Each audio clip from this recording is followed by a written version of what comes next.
안녕하세요. 골든클럽 세계금융연구원 원장 정기준입니다. 드디어 코스피 어떻게 됐나요? 신고가, 연중 신고가 돌파했습니다. 삼성전자 덕분에 시장이 많이 강했습니다. 물론 뉴욕 증시, 나스닥도 강했고요. 자, 먼저 코스피 지수 보면서 얘기 이어가도록 하겠습니다. 이쁘죠? 나스닥입니다. 네. 나스닥은 이미 신고가 행진을 계속해서 좀 추세적으로 이어가는 모습이고, 나스닥이 먼저 올랐고요. 나스닥이 오른 이유는 테슬라 비롯해서 기술주들 강했거든요. 고용지표가 상당히 안정적으로 나왔어요. 예상보다 둔화돼서 나왔거든요. 물가 지표를 가늠할 수 있는 그런 경제동향 지표들이 모두 다 예상보다 낮게 나오니까 이것을 악재로 해석하기보다도 금리 인하 가능성을 높여주면서 그 덕에 나스닥이 좀 랠리를 펼쳤습니다. 그렇다고 둔화된다고 해서 이게 막 감소하느냐 그런 건 아니고요. 증가세가 좀 둔화되는 정도여서 아무래도 금리 인하 시점이 된 마당에 가능성을 높여주는 데는 매우 좋은 지표들이 나오지 않았었나 생각이 듭니다. 그러니까는 나스닥, 테슬라도 오르고 그런 상황이었는데 때마침 삼성전자가 오늘 실적 발표한 것도 좋았어요. 삼성전자 영업이익이 예상보다 2조 가깝게 높게 나왔단 말이죠. 그러니까는 국내 주식시장도 당연히 크게 오를 수밖에 없었고, 코스피가 그동안 답답하게 참 못 가고 있었는데 이 답답한 흐름을 드디어 깼습니다. 작년서부터 이어지는 상승 추세인데 느림보 거북이가 됐죠. 느림보 거북이 같은 이런 상승 추세가 이 발판이 되어서, 이번에 발판이 되어서 아마도 상승 추세 속도를 높여가지 않을까라고 강하게 예상이 됩니다. 자, 삼성전자는 그렇다고 뭐 아주 많이 올랐느냐? 또 그건 아니에요. 그런 상황에서 삼성전자가 오르기는 올랐지만은 막 그렇게 시원하게 오른 건 또 아닙니다. 그렇다고 뭐 삼성전자가 3% 가까이 올랐는데 많이 안 올랐다고 할 수도 없고요. 그러니까 애매하게 적당하게 오른 거예요. 이미 뭐 전날 많이 올랐었기 때문에 그것을 반영을 해서 오늘은 적당하게 올랐다고 보여주고, 이틀 동안 오른 것 치고는 꽤 많이 오른 겁니다. 어쨌든 삼성전자도 올해의 고점을 다시 넘어주었습니다. 이런 모습들이 시장 코스피 200에 속할 수 있고 시가총액 비중이 높은 우량주들 위주로 많이 올랐어요. 네, 그런 부분들 특징적이고, 근데 이제 코스닥 같은 경우에는 코스피하고 좀 차이가 있죠. 코스닥은 오늘 많이 오른 건 제약바이오주들이 강했어요. 그런 차이가 있습니다. 코스닥은 뭐 알테오젠이 8% 올랐고, HLB, 무너졌던 HLB가 드디어 다시 살아났습니다. 여러분들께 여러 번 얘기 드렸던 것 같은데, HLB도 알테오젠, HLB, 그리고 삼천당제약, 삼천당제약이 시가총액 6위까지 드디어 발돋움했습니다. 뿌듯하네요. 이제 뭐 추천도 드리고 자주 얘기하던 종목이 이렇게 올라와서 저는 뿌듯합니다. 다행이고요. 앞으로도 코스닥은 바이오 종목들 중점으로 해서 흐름이 전개될 가능성이 높고, 오히려 2차 전지 쪽은 일시적으로 좀 테슬라 주가 오르고 그럴 때만 올라갈 수 있을 거라고 보이고요. 아직은 좀 갈 길이 멀지 않았나 그렇게 생각이 듭니다. 관련된 내용은 지난달인가요? 지지난달인가요? 특집으로 좀 피해야지 될 종목에 대해서 얘기할 때, 요때 방송입니다. 요때니까는 아마도 6월 7일 날 유튜브 방송 참고하시면은 왜 2차 전지는 아직 아닌지에 대해서 좀 더 깊이 아실 수 있으실 것 같고요. 반도체가 이미 많이 오른 상태죠. 그러니까 이렇게 될 것, 삼성전자, 뭐 하이닉스 실적이 좋을 것에 대해서 이미 작년부터 예상이 되었던 부분이고요. 그렇기 때문에 시세가 오래 잘 가고 있는 건데, 그렇다고 많이 올랐냐? 삼성전자만 놓고 보더라도 그닥 많이 오르진 않았거든요. 그러니까 저는 삼성전자, 하이닉스 중에서 어떤 게 더 낫겠냐라고 한다면 저는 계속 SK 하이닉스가 더 낫지 않을까라고 얘기를 합니다. 지금 세계에서 주목받는 부분이 메모리 부분에서 HBM인데 이게 중점이란 말이에요. 성장성의 중점. 갑자기 성장성 단어가 생각이 안 나서. 뉴욕도 마찬가지지만 한국도 결국에는 성장성, 그 산업의 성장성이라는 부분이 주가를 끌어준다는 거죠. 당장 매출이 얼마 나고 요것이 무시당할 부분은 아니긴 하지만 그것보다 앞선 게 산업의 향후 성장성입니다. 그러니까는 바이오주들이, 제약 바이오주들이 코스닥에서 그렇게 높은 시가총액을 지금 차지할 수 있는 부분이 또 될 거고요. 이런 점들을 놓고 본다면은 참 우리가 과거에 투자 분석을 하던 방식으로 접근을 해서는 과연 수익이 날까? 그런 생각이 들어요. 그러면은 지금은 삼성전자가 연중 신고가를 치고 코스피도 연중 신고가를 치고 과거의 분석 방법과 다른 형태의 분석을 토대로 종목들이 올라간단 말이죠. 그럼 그 시장에 걸맞는 종목들을 우리는 잡아야 된다는 거예요. 아, 이거는 PER이 너무 높네. 이거는 PBR이 너무 낮으니까 1배도 안 되니까 매력이 있네. 그러니까 요딴 걸로 수익 나지가 않아요.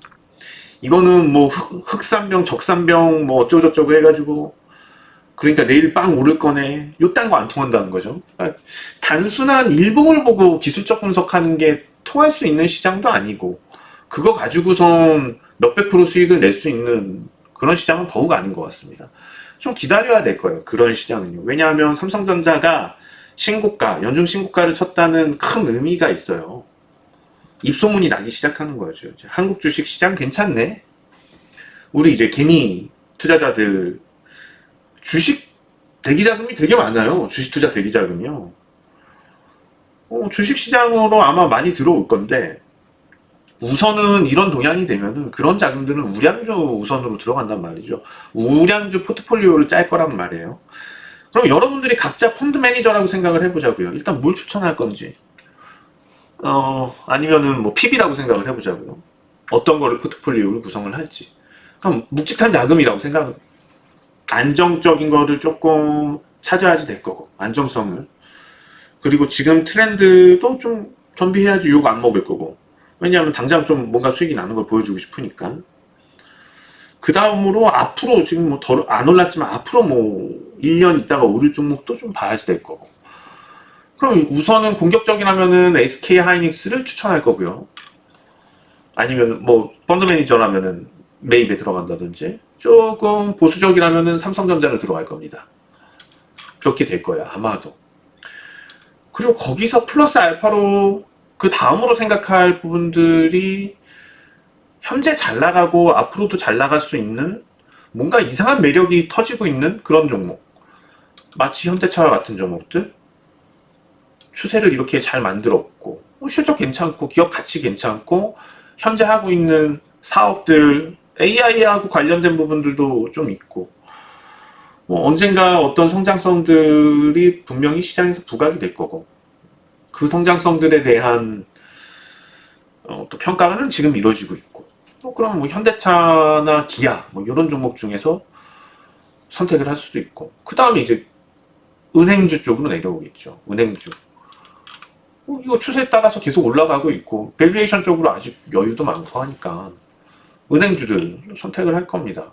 그러면 그런 종목들 우선으로 시장이 잘 치고 갈 수가 있어요. 앞으로 한 2, 3개월 동안은요. 그러니까 지금은 오히려 단기 수익을 생각한다면은 테마주 그런 잡주들 가지고 놀 게 아니고 오히려 우량주 쪽을 건드는 게 단기 수익이 더 좋을 수도 있다는 거. 2, 3개월 수익이요. 피해야지 될 것들은 아까 뭐 말씀드렸듯이 그런 쪽 종목들은 좀 피해야지 될 거고 2차 전지와 관련된 쪽들 일시적인 상승일 수 있습니다. 그 다음에 인터넷 관련주들은 옥석 가리기가 좀 될 것 같아요. 카카오도 있을 거고 네이버도 있을 건데 네이버 같은 경우에는 일시적인 반등일 가능성이 높습니다. 이런 경우들은요. 인터넷 관련주들은 제가 이제 여러분들한테 추천드리는 쪽 이런 쪽 말고 성장 향후 우리가 지금은 그렇게 크지 않더라도 향후 가능성이 있는 쪽, 이 숲이라든지 아프리카 TV가 숲입니다. 이런 쪽, 별풍선에 대한 세계 시장 성장성, 이거 얕잡아 볼 건 아니거든요. 뚜렷한 목표도 있고, 그 다음에 이제 유튜브 상점 개설 관련돼서 카페24라든지 이런 종목도 지금 조정 보이고 있잖아요. 차라리 인터넷 쪽에서는 이런 종목들 위주로 가는 게 맞습니다. 인터넷주도 추세 상승이 좀 크게 만들어지고 있는 종목들이 있죠. 이런 쪽으로 보세요. 지금 시장이 신고가인데 바닥을 파고 들어가는 종목들 사서 어떻게 수익을 냅니까? 그쵸? 그런 쪽으로 큰 추세들만 보지 일봉 하나하나는 무시하세요. 그리고 잔파동들도 그거 다 신경 쓰면서 어떻게 투자합니까? 그것도 좀 무시할 건 무시해야지 되고요.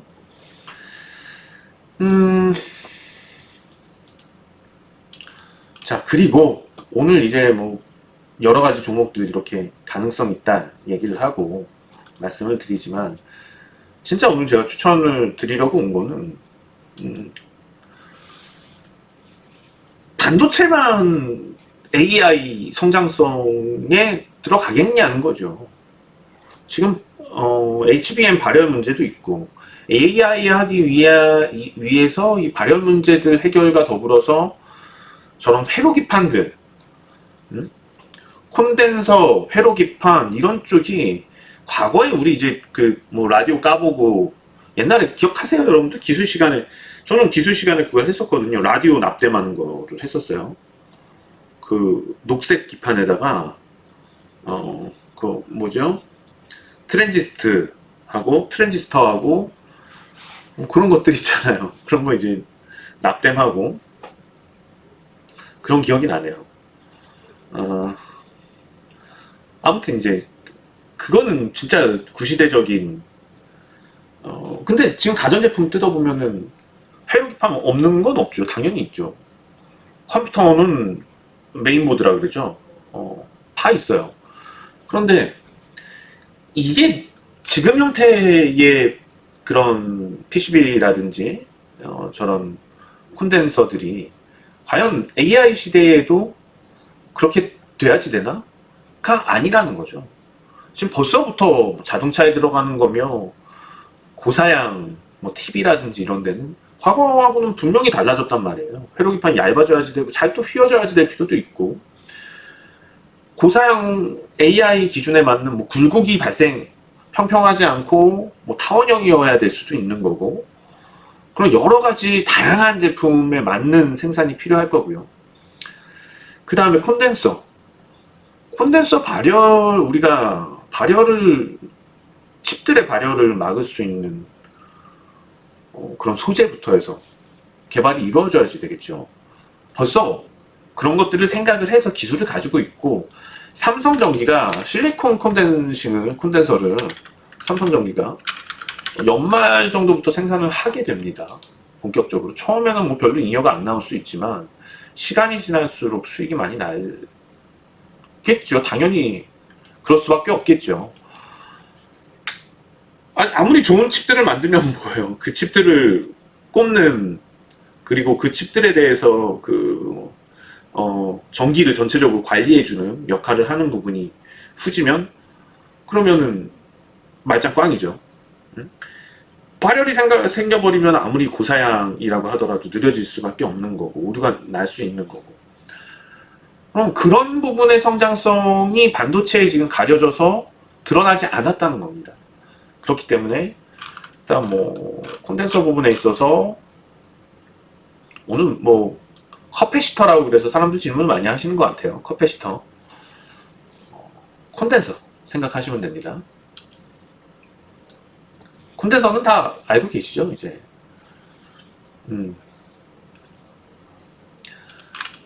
근데 이거를 목표 주가를 어떻게 따질 거냐는 거죠. 이런 종목에 대해서 PER을 몇 배를 줄 거냐는 거예요. 성장을 해야지 되는 종목이잖아요. 성장을 할 거고 올해 이제 뭐 10조의 매출이 나오게 되고 그렇게 되면은 뭐 순이익이 어느 정도 나오고 이 정도 순이익이 나올 거고 그랬을 때 PER이 현재 주가 기준으로 한 18배, 20배 뭐 그 사이가 되고 그럼 이게 싸냐 비싸느냐를 이걸로 따질 수 있는 건 아니라는 겁니다. 제가 봤을 때는 충분히 매력적인 가격이라고 생각을 해요. 그 정도 되더라도 성장성이 반영이 안 되니까 일단 뭐 첫 번째 그래서 삼성전기에 대해서 좀 생각을 해볼 시간이라는 거고요. HBM만 새로운 형태의 메모리가 아니라는 거죠. 새로운 형태의 콘덴서도 필요하다는 거고 그 시장도 크다는 겁니다. 그 다음에 PCB 관련돼서 이스페타시스. 이스페타시스는 주가가 계속 올라요. 돌아서면 또 올라있고 돌아서면 또 올라있고 그만큼에 대한 수요가 있는 거고 제품에 대한 실적이 지금 보시면은 매출액이 꾸준히 늘어난단 말이에요. 계속해서 작년도에 좀 주춤을 했지만 그러니까 삼성전자가 그 정도라면은 올해 이스페타시스는 순이익이 2022년도를 넘어설 수 있다고 생각을 합니다. 아무튼 뭐 그런 부분들이 이슈가 있기 때문에 주가가 오르는 것이 괜히 오르는 게 아니라는 거죠. 그럼 현재 이런 PER이 과연 높느냐? 그렇지 않다는 겁니다. 우리가 시가총액이 많이 높은 종목들에 대해서 무거워서 부담이 될 수 있지만은 지금 삼성전기하고 이스페타시스는 시가총액이 막 그렇게 높은 건 아니거든요. 그런 종목들은 PER이 이 정도 된다고 해서 그렇게 뭐 부담이 되지는 않습니다. 어차피 실적이 잘 나오게 되면 그건 뭐 커버가 되는 부분이고 결과적으로 지금 시장은 현재 수익에 대한 PER에 대해서는 철저하게 무시를 하고 있다.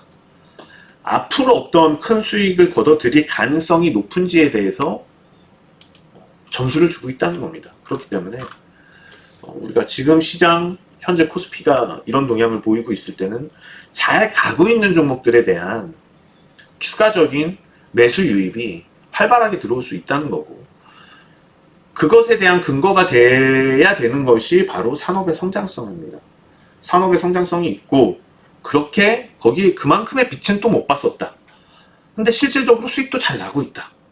그런 종목들에 대해서 펀드 매니저나 아니면 PB들 이런 종목도 밀어주지 않겠냐는 거죠.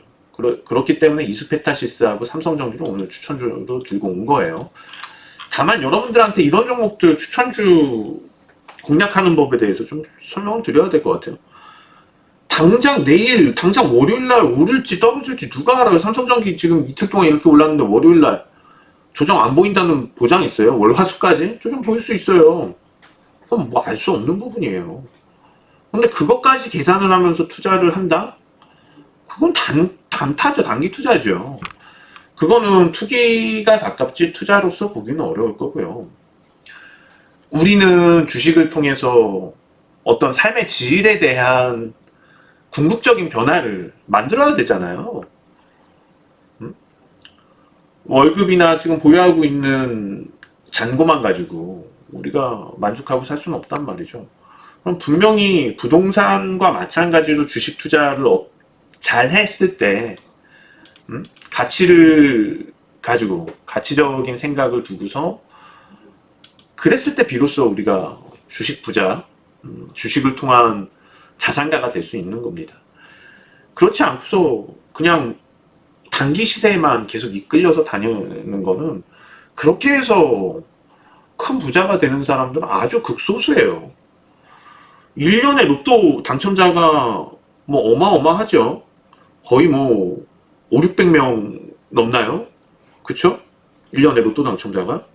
그렇게 아주 단기 시세를 쫓아다니면서 큰 부자가 된 투자자는 100년에 해도 5, 600명이 안 나온단 말이죠. 한국에서. 그러면은 100분의 1도 안 된다는 거는 결국에 그 사람들은 아주 운이 좋든가 본인만의 어떤 특출한 소질이 있던가지 대부분의 일반 투자자는 그것 때문에 많이 깨진다는 겁니다. 좀 명심해 주시고요. 그리고 한국 주식시장 화이팅입니다. 신고가, 연중 신고가 너무 코스피 축하합니다. 삼성전자의 연중 신고가도 축하합니다. 그리고 여러분 구독과 좋아요 부탁드립니다. 다음 주에 뵙겠습니다. 정기준 원장이었습니다. 고맙습니다.